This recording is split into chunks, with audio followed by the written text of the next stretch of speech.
कहा, हे राजन, अब मैं माघ महात्म्य तुम्हें विस्तार पूर्वक सुनाता हूँ। इसको कार्तवीर्य, राजा कार्तवीर्य को महात्मा श्री दत्तात्रेय जी ने उनको ये कथा सुनाई थी, वही कथा हम आपको सुना रहे हैं। तो महर्षि दत्तात्रेय के रूप में शय्याचल पर रहने वाले श्री हरिषि माहेश्मती के राजा कार्तवीर्य ने पूछा। जो सहस्रबाहु अर्जुन कार्तवीर्य राजा की जो कथा आती है, इनको मां नर्मदा बिल्कुल सिद्ध थी एकदम। माता नर्मदा के किनारे बहुत लंबे समय तक इन्होंने तप किया था। सहस्रबाहु अर्जुन का नाम ही कार्तवीर्य है। तो सहस्रबाहु अर्जुन ने कहा कि हे योगियों में श्रेष्ठ भगवन, सहस्रार्जुन उवाच शब्द लिखा है, भगवन योगी काम श्रेष्ठ सर्वे धर्मा श्रुता मया माघ स्नान फलम ब्रूहि कृपया मम शुभ्रतः। उन्होंने कहा कि मैंने धर्मों को सुना है, हे शुभ्रत, मुझ पर कृपा करके आप माघ स्नान के फल को बताइए। माघ स्नान की क्या महिमा है अपने आप में, और यह है आप मुझे विस्तार पूर्वक सुनाइए और मैं शरणापन्न होकर के आपके चरणों में बैठा हूँ। तब भगवान दत्तात्रेय ने क्या जवाब दिया, सुनिए। भगवान दत्तात्रेय कहते हैं, श्रूयतां नृपशार्दूल एतत् प्रश्नोत्तरं शुभम ब्रह्मणोक्तम पुरा येत नारदाय महात्मने। भगवान दत्तात्रेय ने कहा, हे राजन, आप इस प्रश्न का उत्तर सुनिए। इसको प्राचीन काल में ब्रह्मा जी ने अपने पुत्र नारद जी को सुनाया था। उन सारे माघ स्नान के फल को मैं देश तीर्थ विधि और क्रिया के साथ यथार्थ रूप से तुम्हें बतलाता हूँ, सुनिए।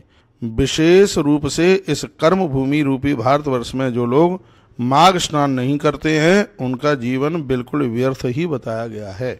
ऐसा 6 नंबर के श्लोक में कहा गया है, अस्मिन्नवैव भारते वर्षे कर्म भूमौ विशेषत अमाघ स्नायनाम नृणाम निष्फलम जन्म कीर्तितम।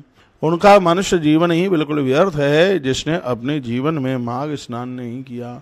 तो इसमें लिखा है कि 3 दिन का माघ स्नान, 1 महीने का माघ स्नान, 3 वर्ष का माघ स्नान, और इसमें 11 वर्ष के माघ स्नान की बात कही गई है। जितना बने उतना, शरीर की जितनी क्षमता है उतना माघ स्नान करना चाहिए। एक बात मैं आपको और निवेदन करूंगा, इस कोरोना काल में मैंने सभी महीनों के महात्म्य को पढ़ा।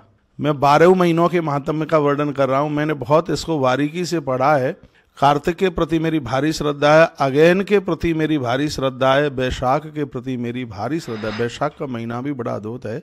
ग्रंथ में वर्णन है कि उज्जैन में यदि किसी ने बैशाख का महीना निकाला है तो वह बड़ा पुण्यवान है। यदि किसी ने माघ का महीना प्रयाग में निकाला है तो बहुत बड़ा पुण्यवान है। यदि किसी ने कार्तिक का महीना पुष्कर, द्वारका और ब्रज क्षेत्र में निकाला है, मथुरा जी में, वृंदावन में निकाला है, तो ये इसके बहुत बड़े उसके पुण्य हैं। ये हमने बहुत बारीकी से ग्रंथों में पढ़ा है। लेकिन माघ स्नान के प्रति मेरी इतनी अटूट श्रद्धा है, जहाँ आप बैठे हैं यहीं इसी जगह पर मैं रात को सोता हूँ, नीचे बिल्कुल सो रहा हूँ, मिट्टी लगा करके नरसिंह भगवान का नाम लेकर के स्नान कर रहा हूँ। जो जिन नियमों का वर्णन किया गया है, सालराम भगवान का नित्य दर्शन कर रहा हूँ, क्योंकि इस ग्रंथ में कल मैंने माघ मास में और सालराम भगवान के सिर्फ दर्शन का भी मैंने महत्व कल आपको निवेदित किया है। यानी जो जो बातें बताई गई हैं उन सबको हम बिल्कुल एकदम फॉलो कर रहे हैं। इसमें वर्णन किया है कि 3 बजे से लेकर के 4:30 बजे तक बिस्तर छोड़ने की भारी महिमा है। तो मैं कितना भी पहले जगूं, मैं 4 बजे से पहले ही अपना बिस्तर जरूर छोड़ रहा हूँ। बस एक दिन मैं लेट हो गया, उस दिन देवास पहुंचा, रात्रि को थोड़ा पहुंचना लेट हो पाया था, तो सुबह मुझे 5:15 बज गए थे उस दिन। नहीं तो हर रोजाना 4 बजे से पहले बिस्तर छोड़ना, यानी इसके हर नियम को फॉलो करना, और उसमें बहुत आनंद